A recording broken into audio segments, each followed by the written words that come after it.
Taste the Daily.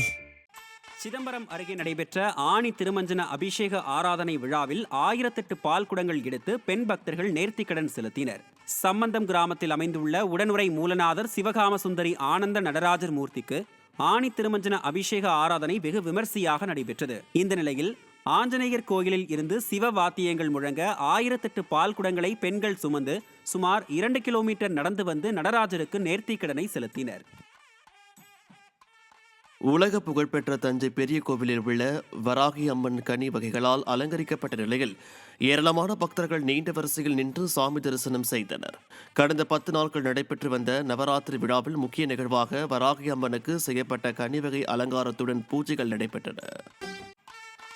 மயிலாடுதுறையில் உள்ள தேவசேனா சமேத சுப்பிரமணிய சுவாமி கோயில் கும்பாபிஷேக விழா வெகு விமர்சையாக நடைபெற்றது. முன்னதாக கோயில் வளாகத்தில் உள்ள 33 அடி உயர முருகன் சிலைக்கு அபிஷேகம் செய்யப்பட்டு மகா தீபாராதனை நடைபெற்றது. இந்நிகழ்வில் திரளான பக்தர்கள் பங்கேற்று சுவாமி தரிசனம் செய்தனர். விருதுநகர் மாவட்டம் ஸ்ரீவில்லிபுத்தூர் ஸ்ரீமன் நாராயணன் வடபத்திரசாயி கோயிலில் ஸ்ரீ பெரியாழ்வார் செப்பு தேரோட்டம் கோலாகலமாக நடைபெற்றது. இந்த கோயிலில் ஆனி சுவாதி உற்சவம் கடந்த 6ஆம் தேதி கொடியேற்றத்துடன் தொடங்கியது. விழாவின் முக்கிய நிகழ்வான ஸ்ரீ பெரியாழ்வார் செப்பு தேரோட்டம் நடைபெற்றது.